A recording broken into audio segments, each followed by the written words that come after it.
I still don't know how to start these things, but we should do a clap. Oh, yeah, for sure. Hey, everybody. This is the one about Godzilla movies.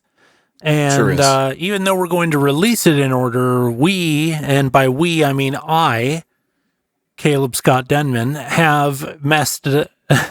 he used his full government name.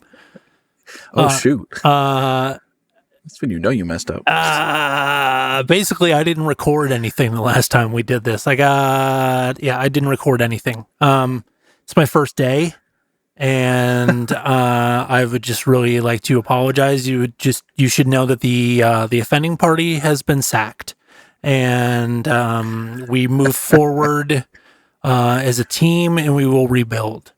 Coney, Moose once bit my 2012. Yeah, so this is the one about Godzilla movie. This is episode 17. We're going to be discussing the movie Ebirah, Horror of the Deep from 1966.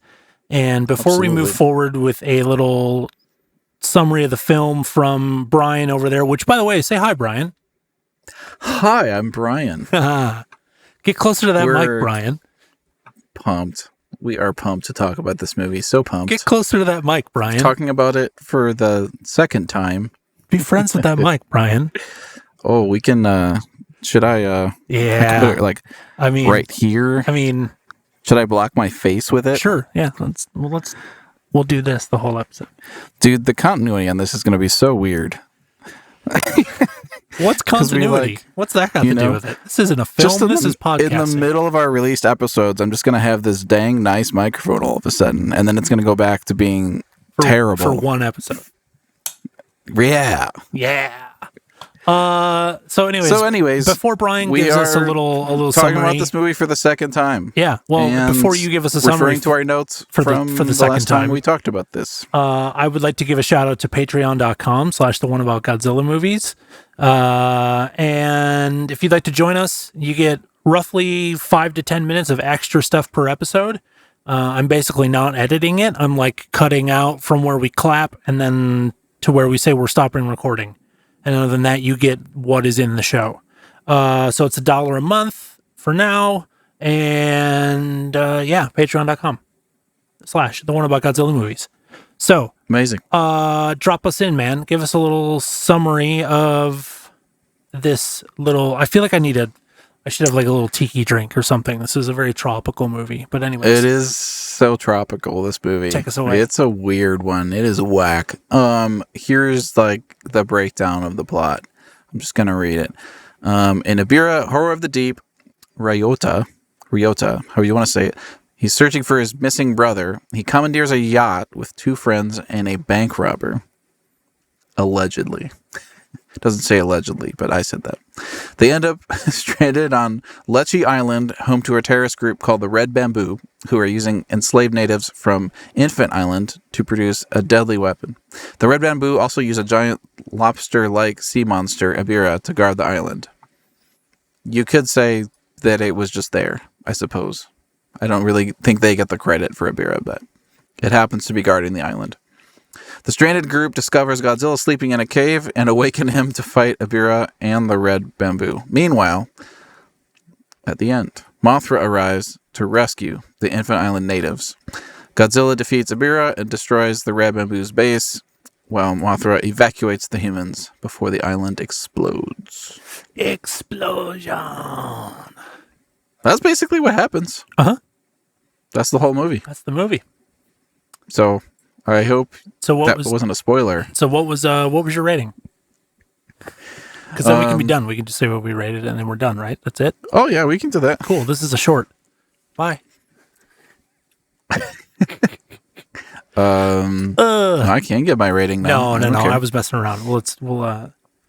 Yeah. So, okay. Yeah, I don't know. What'd you think? It's How many times have you seen this one, you think? It's probably the least out of all of the least. Like the fewest amount of times out of everything we've watched so far, definitely. Yeah, it's a Godzilla movie. I feel like it was an attempt to lighten the mood a little bit, and they chose some things. Some bold They choices. made some choices. Some of them really great, in my opinion. Some of them, yeah. Do you want me to kind of like dive into any of that at all, or? Yeah, Sure. I mean, we can swap off or however you want to do it. Yeah. I always have my stuff that I enjoy and stuff that maybe I would change. Yeah. So, I mean, yeah, it's really known for its like for how light it is compared to everything. I just kind of said that, focusing more on like it's kind of like more of action adventure feel to it than like heavy destruction. You know, there isn't like this is based on entirely on an island in the middle of the Pacific somewhere, some fictional island, and there's no buildings really to tear down. There's some kind of like bases and things or whatever, but like largely it's Godzilla meets Gilligan's Island basically. And so, yeah, kind of. yeah, I don't know. It's like I said, they made some choices. I do appreciate that they even though they did do that, they went for a lighter feel. There still is like a touch of environmental concerns in there. That's still a hallmark of. I'm doing that thing again where I'm not centered in frame. I got yelled at before we started recording. I did not yell at you.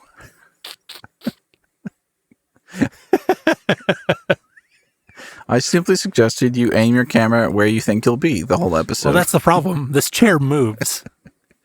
You don't have it on carpet, do you? No. It just goes everywhere. I'm just free spirit, baby. Free flowing, baby. Yeah. So it touches on like just again themes of like pollution occurring because of nuclear testing and poor like these guys are manufacturing heavy water, which is part of it helps in like the production of stuff that is used to make nuclear weapons, basically. Like it's like a enriched version of water. And so I think they call it heavy water. yeah, it's called heavy water, and that's a thing. It's literally called heavy water in real life.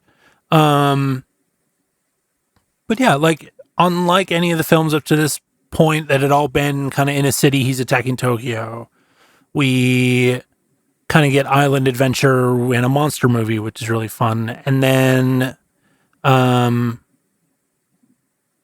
this is our first like water-based kaiju as well in the series. So that's true. Mothra does, especially in larva form, like travels across water, but this is our first like actual aquatic kaiju in the series. So that's fun. Yeah. This one's so different than the last one, the Astro Monster. Yeah. It's like a very different kind of movie. Very, very different.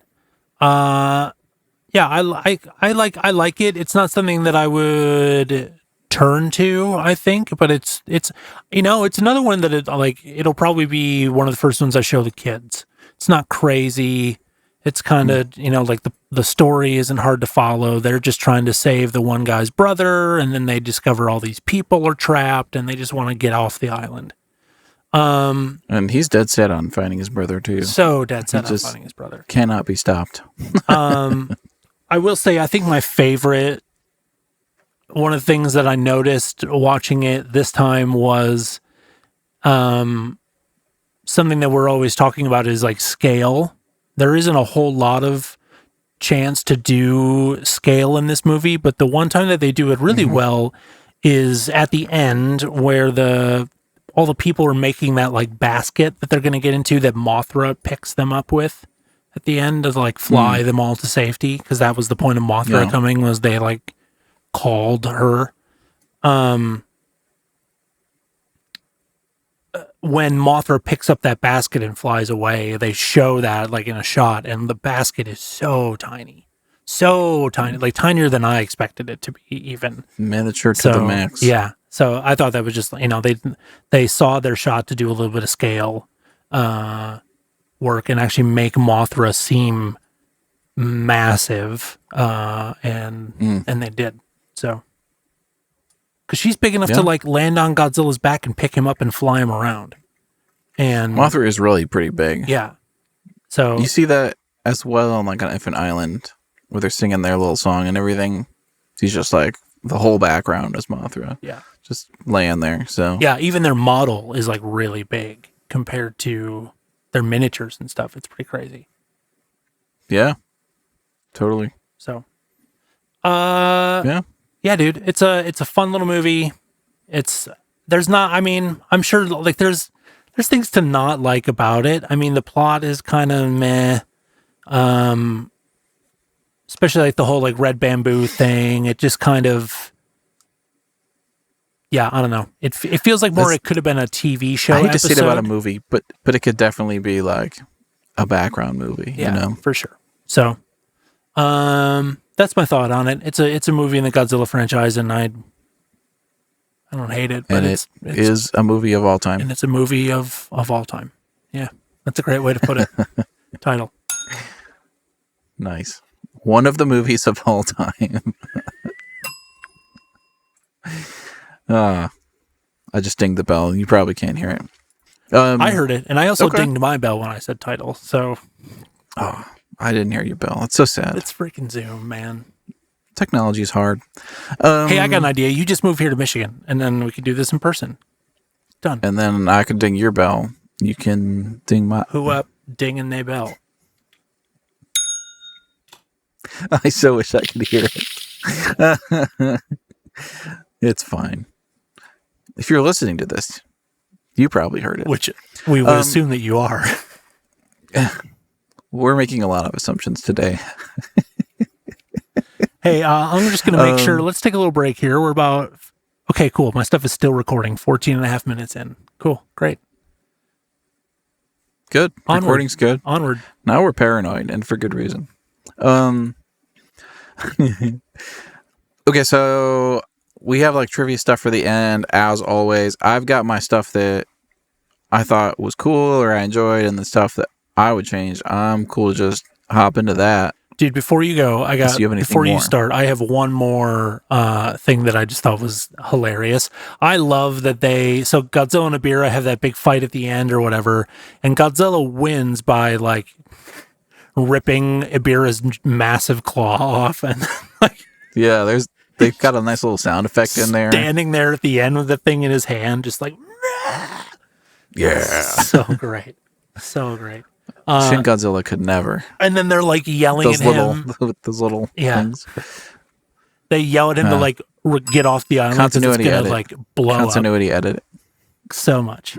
And he just the jump that he makes is just like into the water. It's a little cheese. It's pretty funny.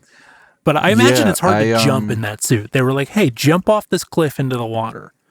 I remember talking about that the first time we watched this movie. Really? Him just jumping off into the water, and I seem to recall like making a connection to. I remember the dive that's in.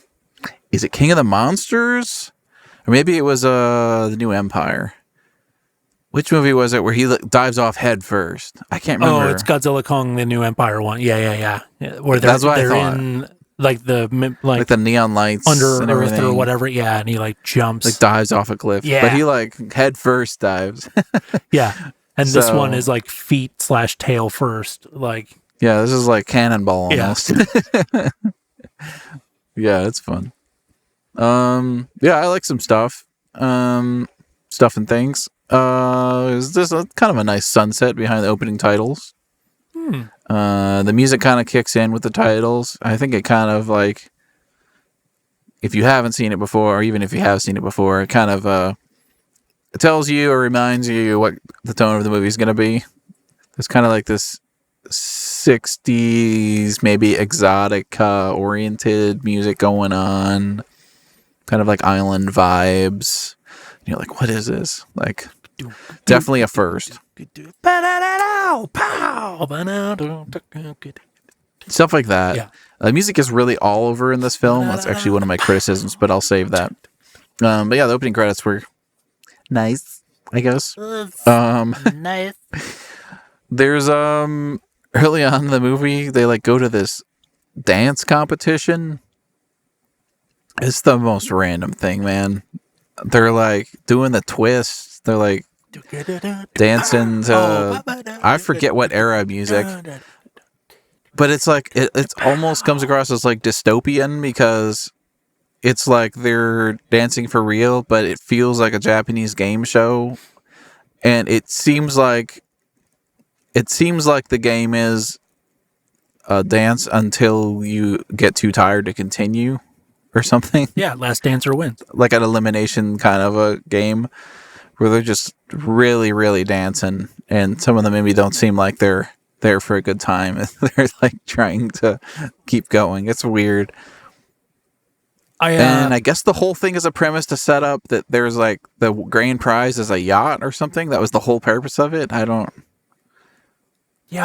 quite remember.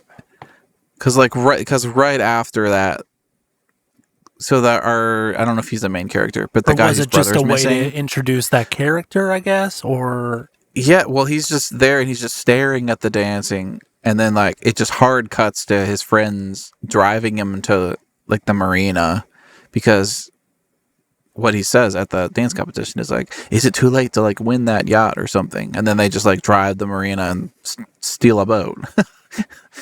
So I'm not sure what the point of that was plot-wise. Oh yeah, you're right. It's like because it's like his friends are in this competition. He shows up, and it's like, my brother's been kidnapped. I need a boat. Is it too late to win that boat? Yeah, he might have said that. Like, I don't even remember if he said that, but it's just kind of like what is it seemed like a way to transition to him stealing a boat or them checking out a boat or something. So it's interesting.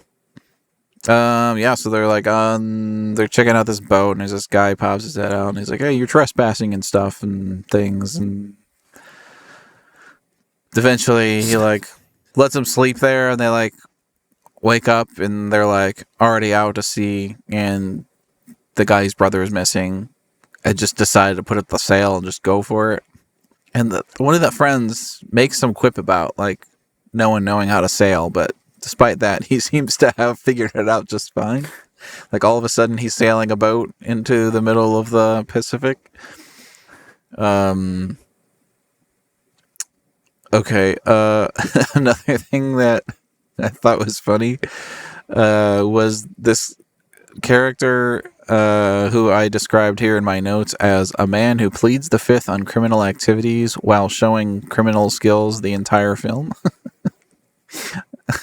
He's like pretends the boat is his, but it clearly isn't. He's like carrying a fake gun. He like clearly like robbed a safe or a bank or something. Because there was like a radio bulletin on the boat about something about a safe that had been robbed or something, and he like immediately shut it off very suspiciously. Oh, but he has this briefcase just full of money, and then once there's like the storm and they end up on the island, none of that's ever mentioned again. Like, I'm not really sure why. Yeah, it's like his character origin was that. It's like he's some thief and he was hiding on the boat, and then... Well, he did fashion like a skeleton key, and they were using that to like get into buildings on the island. So that's the only reason I can think of why they would have needed to justify that skill set. Yeah. But they like really leaned into it. It was super random. Yeah, they made him feel kind of... Yeah. You're right. Yeah. He was very seedy at first, and then later he's just one of the crew, I guess. I don't know. Yeah. It's like they had these weird. like grand visions for their like character things, and then just like never actually got to. Or they just picked something and committed to it. I don't know. Yeah, that too. I liked that the tie-in to Infant Island, the Mothra thing. That all those geography is very vague. Yeah. It's not really clear. Like, is the island like next door, or like is it close? Somehow the bad guys are like stealing natives from the other island and then making them be slaves on this island. So in theory, it's close, but it's never really explained or anything. Yeah, just that they were kidnapped. They're just like from there apparently. Yeah. Yep. So that's weird. Mothra did return at the end, so that was cool to see. We do see a bunch of shots of Infant Island.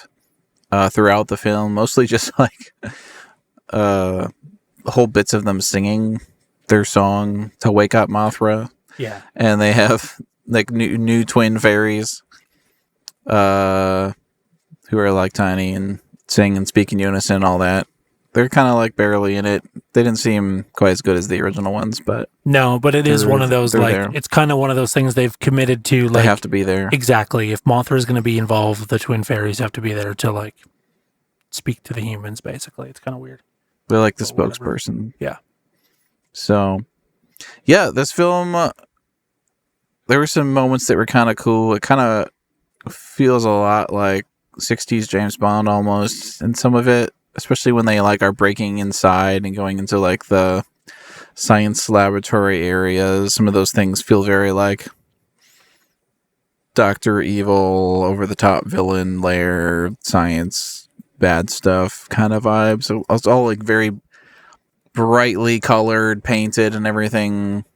Yeah. I wonder if that isn't kind of what prompted the look and the feel and the direction of this movie, was things like Bond, things like, because like that dance competition thing, I was just doing a little Googling here while you were yeah, this is 1966 doing that thing. There's this show that started in the 50s that was really popular and ran for 37 seasons called American Bandstand.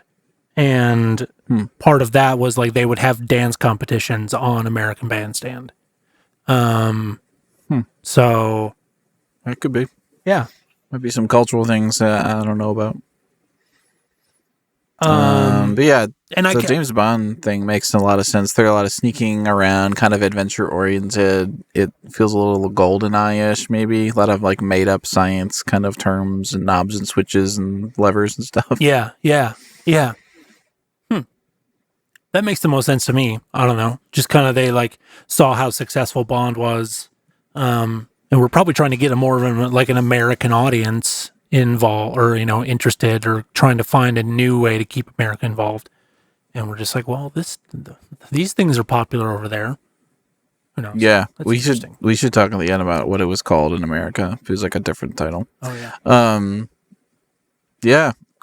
So some of those moments were cool. I think it's hilarious that Godzilla just decided to take a nap next to a nuclear state facility, or next to a reactor, or whatever the heck you want to call it. We would feed off a heavy water processing plant. Yeah. He's just taking a nap on a bunch of nuclear stuff. It's very on brand.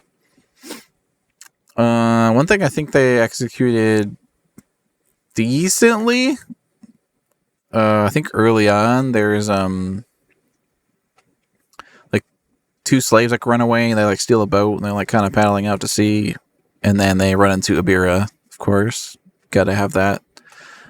And so they're trying to like miniaturize the people and make like Ebirah look huge. Ebirah just kind of looks like a giant lobster, basically. Yeah. He's just a giant lobster. There's nothing really kaiju about it other than, hey, this lobster got really giant because we're making heavy water here, kind of thing. Like, yeah. It's like if Red Lobster was a kaiju title. So something about Cheddar Bay biscuits. Say it later when you think of it. Yeah, there's a joke floating. You just keep going. There's a joke there somewhere. So these two escaped dudes in a boat, like run into Ebirah and, get clawed or whatever. The claw. Somehow it just stood out to me because, they have like a miniature boat that like this giant dude, probably a dude in a lobster suit, is like picking up this boat, but you can see like these two little figures on it kind of like moving, twitching, flailing. I just kind of want to know how they did that, like they got some move just so that it doesn't look like a plastic doll kind of a look. Yeah. They actually like got the movement, and they like, it's very brief and they hard cut to like two actual humans like jumping and landing in the water. So it kind of sells a little better. Yeah. I don't know, the blending with the reprojected footage in the background is like not well done, but like the little miniature work, some of the miniature work in this was, they clearly put in the effort. So Yeah. I was noticed a pretty good. bad, I don't know if it's just because of the way the film was restored or whatever, like a pretty bad masking shot with Mothra, like Mothra flying through and just like blew all the way around the outline Yeah. of her, basically. Yeah.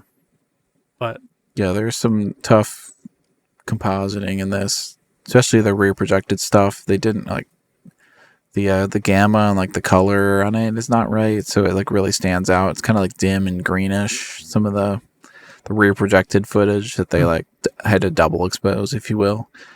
And they should have boosted the brightness on that projector. It probably would have helped a lot. I don't know. Maybe they ran out of money. But yeah, those little animated figures in the boat being picked up by a giant claw. yeah. Just for half a second, that little twitch or flail or whatever they did, it helps. We do have Godzilla and Ebirah just kind of doing a little volleyball match at one point, just throwing a rock back and forth. Yep. It doesn't even feel like a fight at that point. Like they're just throwing it back and Just playing a forth. little pickleball. He blocks it a couple times. Does Godzilla use his tail at one point, like spin around and I think so. And the music goes really silly. So I both think it's dumb, but it's also a little funny. I would assume the intention was it to be kind of funny. oh yeah, for sure. Just with the music shift, but definitely a new direction. Just trying to be silly, I guess. There were some moments of the music. Had a lot of like West Coast like surfer rock guitar, Yeah, a lot of Dick like Dale. Mr. Lou kind of a thing. A lot of that at key moments in this movie. I both think that it was weird and out of place. And It's like if Brian Wilson wrote the music but I for also a was kaiju like, movie. right. But I was also kind of like, air guitaring along, like, Oh yeah. especially like those fret slides. And that's gonna be a zoom cut, I'm gonna say. Sure. Yeah. If you think that's good. Yeah. Yeah, for like a little It break could in your wait thoughts. longer. I don't care. Nah, I think I can make it to the end of my stuff I enjoyed. So I'll continue. Might as well. All right, what was I saying? Air guitar. Oh, okay. There is a hilarious moment in this movie where Godzilla, I believe this is a gesture to the girl, but he like scratches the side of his nose. Like, or I guess it would be on this side with his claw, and it looks exactly like a Santa Claus, like rub the side of your nose kind of a thing. It's almost like an acknowledgement that he does to the girl, like later on in the film, and it just was, it's so ridiculous. Yeah. I feel like this is where, because we've talked about before, especially with like once Toho started like working with Legendary Pictures to begin making those Godzilla movies, there are these standards that they set about like Godzilla can't, like he doesn't emote, he doesn't show emotion, like it just is, he is this force kind of thing. And I think it's from them messing with this idea back in the 60s and being like, yeah, no, so. we tried that already. We do want to do that again. He is just, he's just a force of nature who is a thing here. I think it's a better take. Yeah, for sure. So, there was also, not quite related to that, but for a good second, I thought Rodan was in the film. Yeah, wasn't that random to just have some random like condor thing? Yeah, so they're, I guess, like if you like read about it, it's supposed to be like kind of a giant condor attacking him. I don't like remember noting a context to that or why there was a condor attacking him. Like, it was just there. But they did like, I read they actually reused like an old Rodan prop. Oh, interesting. So of course it looked like Rodan. Like, yeah, they just how like, confusing to do that, and then just like put some more fluff. Not or even something like on in the it just to- dialogue say that it's a condor. You're just supposed to think that it's something else. That was like I don't know. It's kind of random. Yeah.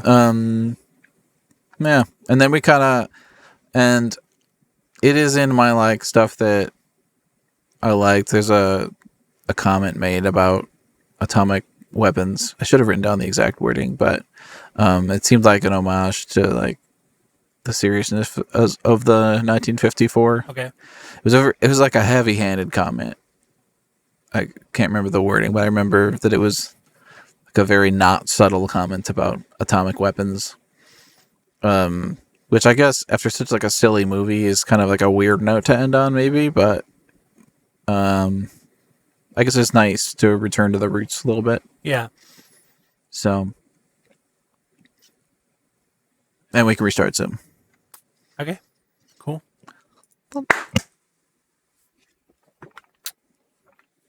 So that'll be for your editing. All right, I shall resume unless you have anything.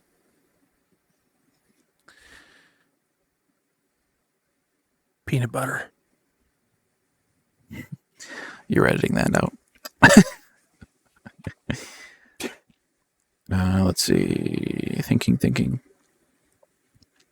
Yeah, so that's basically the stuff that I liked about this film. This here Some things that I would change. Ooh. Some things I would change. How about that? Nice. The music in this movie is all over, man. Yeah, pick a theme. Pick a lane. I mean, there was some stuff that I liked, some stuff that felt out of place. Overall, the inconsistency itself was out of place. It just like was a mess. There was some music that sounded a little bit like 60s Batman almost. There was a lot of stuff in the beginning that sounded almost like George Gershwin, like Rhapsody in Blue, kind of like early 1900s American composition, like New Orleans oriented composition. Strange. Sure. It's kind of all over. Yeah. And I like to give the Japanese the benefit of the doubt and assume that they do have an accurate understanding of American music. And it wasn't just like their take on what American music means or something. It was very inconsistent. So, similarly, a lot of the music was like this kind of the 60s surf rock thing. Mm-hmm. And I just think it did not match the tone. I mean, some of the silly moments, there was like silly music that, even though I didn't like it, like felt more appropriate. But if they like kind of gone orchestral the whole movie, I think they would add more flexibility and it would have been a little more consistent, perhaps. Yeah, because you could do orchestral stuff with like animal noises and whatever, like in the background to make it feel like to bring a tropical feel without it having to be silly 60 surfer, whatever. Yeah. Yeah. But again, could have been to try to appeal to American audiences. I'm not sure. Anything's possible. Everything's man, like cool when you're part of a team. Sorry. What is that from? Wrong franchise. We can't. We'll be taken down if I sing any more of that. Well, yeah, don't do that. Everything is awesome. Everything is cool when you're part of a team. That's where my mind went, which is much more recent than I think the first thing you were referencing. No, that's what I was doing the first time. Okay.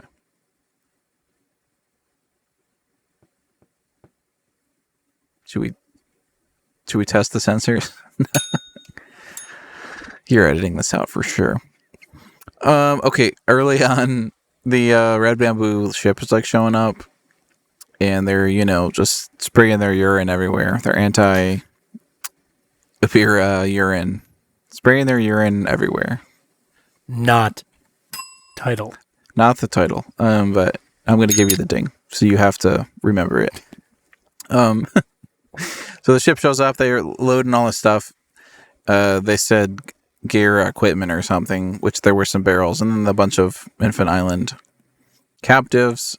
Some of them tried to run away. They just like gunned them down. I'm like, it was like so out of nowhere. Also, maybe too far. Period. Also, did not match the vibe of the film at all. It's the 60s. just What do you like mean so- too far? Yeah, I'd say that's that kind of thing would be more late 70s, 80s, maybe. Yeah, If you what ask is this, me. Detroit? So yeah, I've already mentioned it, but you know, a lot of the rear projection, especially all of the shots of Ebirah, which is the titular character, just did not look good. Dim, kind of greenish. Yeah. Didn't quite sell the idea of the miniatures being real scale, kind of a thing. I wrote this one down the last time I watched this. Last time we talked about this, I didn't notice as much this time, but I think it's valid. They had a bunch of jungle scenes where they're kind of running through the jungle and they're in the trees, and all the kind of the lighting on them was like really even and perfect and soundstagey controlled. It didn't look like sunlight on an island shining through trees.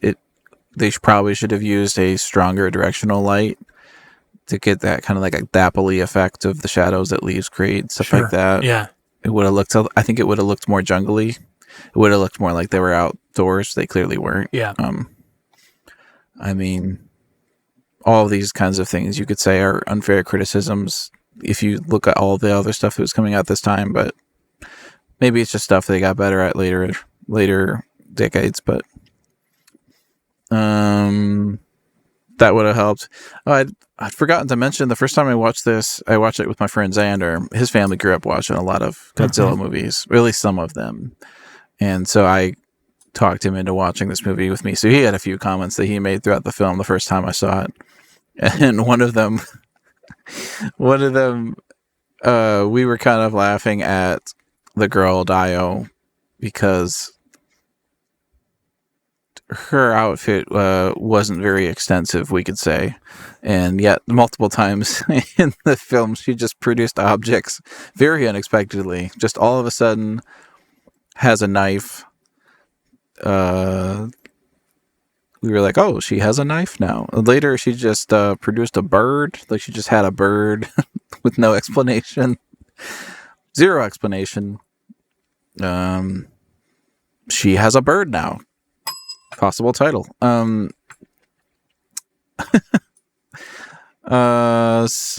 that was random. Very random. The whole sequence where they woke up Godzilla, it was so funny. I remember watching this, and the big objection that my friend Xander immediately had, which I agreed with, was this wire that she had acquired that they were gonna like attached to a sword up the mountain, like run down to Godzilla. It looked like it was like a millimeter thick, this wire. And we're supposed to believe that a lightning strike is conducting enough electricity to like wake up a monster the size of a building. Yeah. I think not. No, not at all. So, you know, that gauge of the wire was just so unrealistic. Yeah, especially if you think of, I know it's like it would come later, but like if you think of like Back to the Future and the gauge of wire that they're using for that the thick whole, Doc is trying to plug that thing back in. Yep. Man, I love that movie. Anyways, onward. Oh, but I distinctly remember that moment when I was watching it with a friend, and I remember I was like, really? This is what you're objecting to? Like, that's your object so far in this movie? Like, this is like 2/3 of the movie, and like that's what he's objecting to? But it was a fair criticism. And then also I'd say about the music, like it was strangely edited too. Like it kind of cut in and out, like really abruptly. I don't know. Music department like really must have gotten some last second demands or something. I don't know. Yeah. Maybe they changed a bunch of stuff last second. Who knows? It was not executed very well, I would say. Yeah. So yeah. I've got a couple. I just kind of want to like. I found some interesting stuff on the internet about like the making of the film, kind of Okay. a little bit trivia-ish. Yeah, but more we should shift into that kind of stuff. but more just kind of like actually kind of backs up what I was thinking of what they were like their intentions of the film kind of stuff. If you're ready to shift into that kind of stuff, or do you? Yeah, I mean, I had heard that like they were definitely trying to go for a lighter feel on this one. It was like kind of a test almost. Yeah. Going for like a younger audience. There was definitely the spy craze. You were onto something there, like a James Bond feel. And kind of wanted to capitalize on that craze happening in America. And the director, so it was kind of like they got crafty with what restrictions they had, basically, and also then were trying to capitalize on an American trend at the same time. Essentially, Can you expand on restrictions? yeah, so essentially they were like cranking the movies out so quickly at that point that Toho began to be like, we're not making enough money on this, so we can't keep doing these massive, intricate things. So we've got to see if we can pare back and make a film that isn't so intricate and crazy to make. And so it led to things like the director leaning into a faster pace, lighter feel, because it doesn't really have time to develop a whole lot of character stuff. I'm willing to bet too. I wonder, what year did Scooby-Doo come out? Because I wonder, because there's also like this kind of like action adventure. They're going for that kind of feel. And like I said before, it has this like, it feels like it could be an episode of a TV show more than it should be a movie. And even down to the production stuff. I don't think I would care so much about Ebirah just being a giant lobster if this was a side quest TV show of Godzilla doing stuff. You know what I mean? And I wouldn't care so much about but yeah, essentially Toho was like, you have less 69. money to Original work with. Scooby-Doo. Oh, really? 1969. Okay. A couple of years later, it looks like. But there's still like Hanna-Barbera stuff out at that time and whatever. Like, yeah, so essentially Toho was like, you have less money and, and we're kind of like switching it up. New director, new composer. They went with a different dude. So like, that's kind of, and like his hand was forced too. Like I saw in the trivia that he described the experience of making this movie like trying to pour 2 cups of water into one. Clearly he had a great time. So like all these expectations of like, this is a Godzilla film on top of expectations and constraints of less money, less time, and you need to change it up. You can't just keep doing marches like freaking what's his face, Akira Ifukube. Ifukube.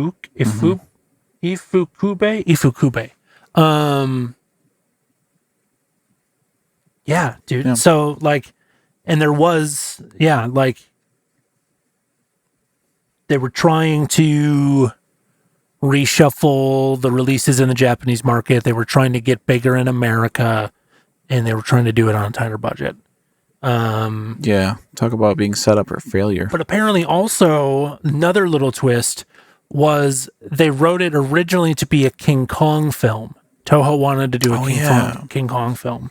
I remember reading that. And then I think it was supposed to be King Kong they versus were trying to make a Ebirah. cartoon series. Like a tie-in to King Kong cartoon series. Yeah, because the company that did the animated special Rudolph the Red-Nosed Reindeer, the one that's like really famous, the kind of, it almost looks like claymation or filmation or whatever, that studio was doing an animated series with King Kong, calling it the King Kong Show. Yeah. So they were trying to do a tie-in, and then so it's like makes a little bit more sense as a King Kong movie, even the way Godzilla acts. Like they didn't really rewrite much. It seems like, you know what I mean? Like the whole like the volleyball scene with the rock between Ebirah and like Ronan Island. It would have looked cooler with King Kong too. Yeah. And just like, oh, hey, Kong, and he's sleeping on this island. Okay, cool. That makes it, like this random Pacific island, kind of near Infant Island, like whatever, like, sure. Yeah. No, it adds up. Yeah. So, interesting. I have one more thing that I don't know if it's really trivia per se, but there are a couple underwater scenes in this film where Godzilla was fighting Ebirah, and I thought they were executed pretty well. It kind of made me wonder like how they shot it. I feel like I mean, obviously two dudes in suits and the camera going under the water, but I mean, yeah. Do you kinda think see they what's were going under on. the water, or is that an overlay of the water over top of them? Just they like, could have shot through a tank. yeah, shot through a tank. yeah. Yeah. That's and then they just, but yeah, actually that It would probably looks work. cool. It's a cool effect, especially because we It hadn't would had probably like an work pretty underwater well for fight. this. Usually, like the water effect that you miss is like the way hair moves underwater, but you're not really gonna have that with these two suits, probably. So And it's not like they were doing anything maybe. close up, really, either. Yeah, true. He didn't have Kong. It was Godzilla. Right, Kong would have been harder. Trivia items. Keep things moving along here. Yeah. Akiko Hirata from the original movie again is in this film. Boy. Not only again, Another he one. also still has an eye patch, which his original character in the original 1954 film, he had an eye patch. In this movie, he wore an eye patch with the bad guy's logo on it. Really, Red Bamboo.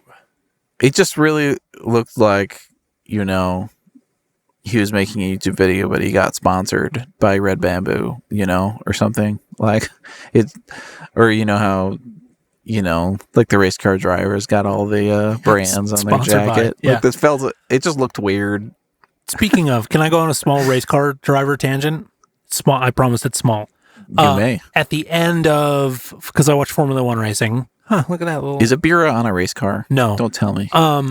I noticed though, like it's always after a race and after qualifying, because those are the two like most watched, and they're like official sessions of the weekend. Like they qualify for the order they start the race in, and then the post, whoever wins the race, they do interviews with the top 3 drivers in each case. And I noticed that the drivers are always doing this like multiple times in the interview, they reach up and like adjust their hat and do it in a weird way. And I realized it's because they're showing off the watch that they're sponsored by. Tag Heuer, Rolex, Richard Mille, like whatever. And they do it multiple times across the interview, probably to fulfill some contract thing. Like, hey, show off the watch 3 times. Like, I mean, yeah, makes sense, right? But like, really, that kind of advertising is very interesting to me because it made me think. I mean, so specific. yeah, Like, hey, there's an extra mil for you if you do it a 5th time. exactly. And like each team has their own like watch partner. It's not just like Rolex sponsors the entire series or something. It's like Rolex is Mercedes partner. Tag Heuer is partnered with Red Bull and their sister team, Richard Mille with Ferrari, that kind of thing. So, yeah. Anyways. Well, that was a tangent. Hard right. I didn't even know originally, obviously, the second time I knew, but I think the first time I watched it, I wasn't even aware that Godzilla was going to be in the movie. He's not on the poster. Well, maybe he's on the poster that I saw, but he may not have been marketed as much. He definitely, his name's not in the title or anything like that. At least the English title, the Ebirah Horror of the Deep. So that's interesting. We talked about the King Kong thing. We talked about Hirata. The claw to the nose thing, kind of like the Santa Claus to the nose thing, apparently was an homage to some Japanese film from the early 60s. It's supposed to be like a pop culture reference. You mentioned them trying to cater to a younger audience. I'm guessing that's probably what that was. Yeah. It's supposed to be a reference to something. So at least there was a reason for it, but Yeah, I we wonder don't have that what would context, be. so it just seems really weird. Yeah, just out of nowhere, this monster is doing this weird celebratory kind of thing. What would be a modern day equivalent of that you could think of off the top of your head? Like, does that still happen in movies, or is Like it Godzilla kind of starts flossing or something. exactly? Yeah, like somebody flossing in a movie or whatever. Yeah, for sure. Yeah, Godzilla There's starts an episode aura of Bluey. farming. There's an episode of Bluey where they teach their grandparents how to floss. Well, That's pretty niche. give me the episode where Bluey is aura farming. That's what I want. Aura. You know. I'll stop now. There's your clip. I'm too old for that. Dang it. Let's talk about titles. So, I guess in Japanese, like the title meant Godzilla, Ebirah, Mothra, Big Duel in the South Seas. A lot of characters.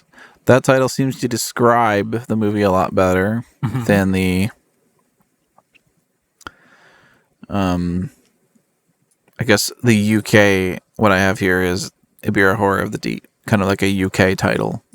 It's the title that we know it by. I guess it kind of ended up being the official title eventually, but at the time, there wasn't a theatrical release, I don't think, for this movie in the US. They did show it on TV, and I'm seeing here that it was called Godzilla versus the Sea Monster. Yeah, in the US when it was on TV, I remember it that way. Which also isn't a bad title. No. Really, all these are better than Ebirah Horror of the Deep. It is, now that you say that is British, or it was the UK kind of like title, that's a very British title. Yeah. Yeah, and then I remember talking about this last time we recorded this. In Germany, it was called Frankenstein and the Monsters from the Sea. And I don't know why. I remember reading that last time too, and that's being like, what?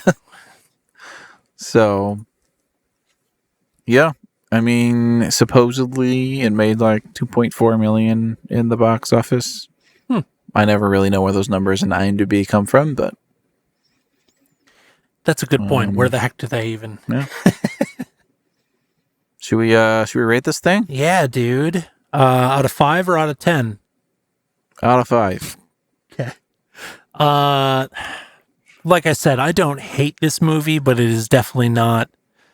It's I'm trying to think of. I'm trying to while not you're start. Thinking, I'm trying to. No. It has on average a 5 out of 10 IMDb. So it averages a 5 out of 10, which would be a 2.5 stars. 2.5 out of 5. Yeah. Yeah. It's kind of like the. So- it's kind of like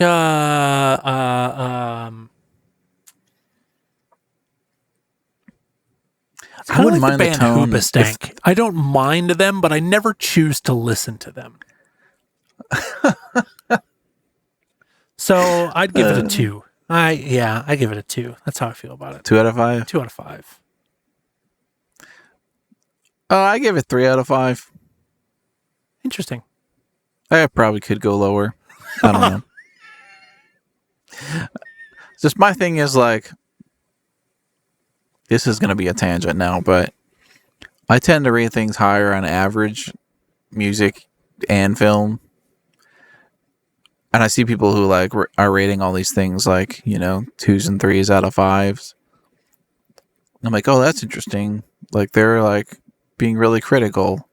Or maybe just their scale is different than mine. The reason my scale ends up, most things I rate are the higher end of the spectrum, I believe, is because I don't think that I'm watching things that are 2 out of 5.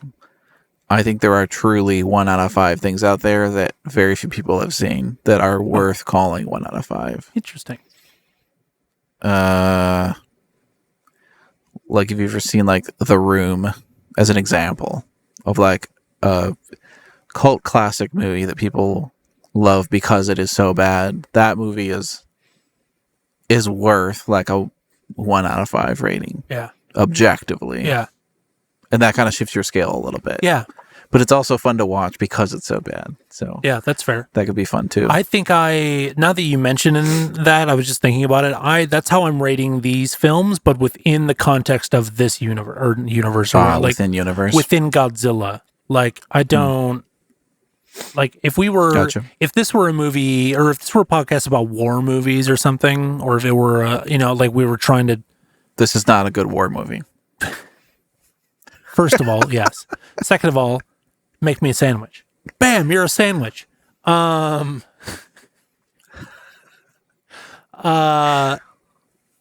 Third,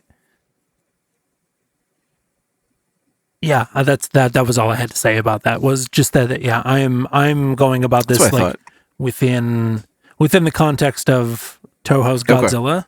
So that's 2 out of 5 for you, 3 out of 5 for me. Yeah. Cool. It was, usually like my ratings go a little higher if like it's not that great of a movie, but there's some moments that I really love and would watch again to see those moments. I just really didn't have too many moments in this movie that I enjoyed too much. Something really cool or something really funny, or I don't know. Yeah. It's a movie. It's one of the Godzilla movies of all time. Sure is. Next time we're talking about Son of Godzilla. Sure are. Son of Godzilla. I can give you a little summary of that here in just a moment. Yeah, we'll talk about it. Just a little preview summary, you think? Little teaser taster. We can. I mean, off the record, we weren't doing that. Oh, that's right. We weren't doing that at this time. That's true. All right, cool. So let's keep it to be a new thing, Yeah. So next movie, episode 18, Son of Godzilla from 1967. Yes, sir. Little baby Minya, little baby Godzilla. Can't wait. Godzilla. I'm sure it'll be cool. I'm sure he's cute and tiny and very punchable.